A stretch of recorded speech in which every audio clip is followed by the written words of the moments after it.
We'll start with the front of the device, which has a 5.2-inch display, and so far it hasn't been that hard to handle in one hand, but there are a couple of reasons for that. But first, we will take a look at the bottom of the device where you see that one of the boom sound speakers has been removed. Much like the HTC One A9, there are now capacitive keys down here, including a capacitive home button that is slightly recessed because it also houses a fingerprint sensor.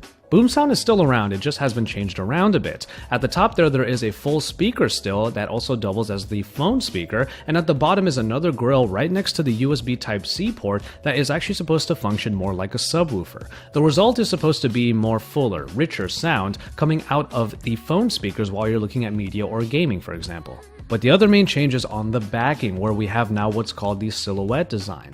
Edges or slopes are now all around the rim of the device, which provide a bit of a curve that make the device feel even better in the hand as it contours to the shape of the palm, which helps with the 5.2-inch screen's handling. But really, it is a nice design choice because it accentuates the HTC area in the middle while the light reflects off the edges to provide that silhouetted look.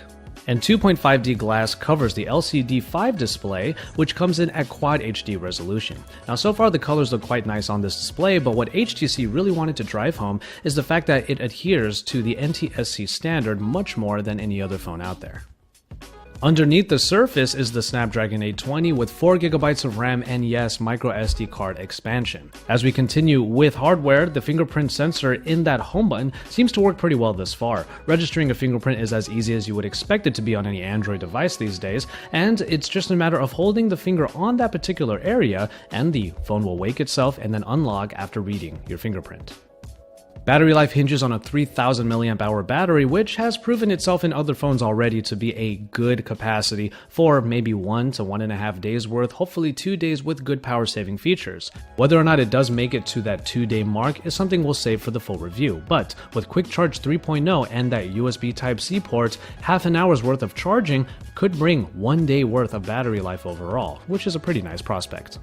One of the biggest additions in the HTC 10 is the ability for this phone to really drive good headphones, and with a DAC inside and also a headphone amp that is built into that headphone jack found centered on the top, the HTC 10 is supposed to provide one of the best audio experiences around.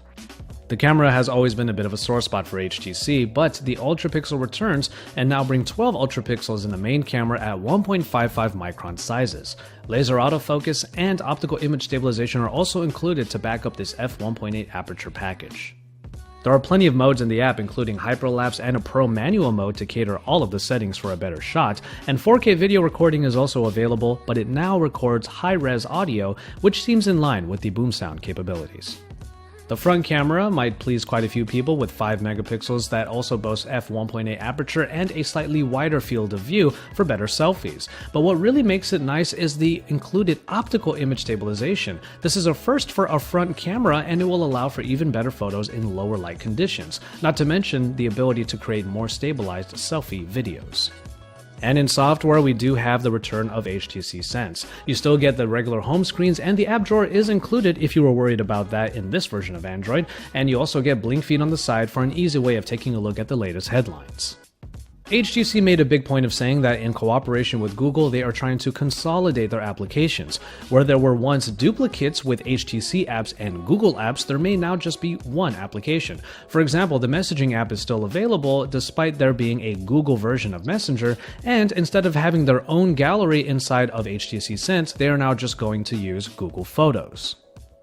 A couple of software additions include Boost Plus, which brings some finite control to the RAM management, storage, and even background application management for better battery life.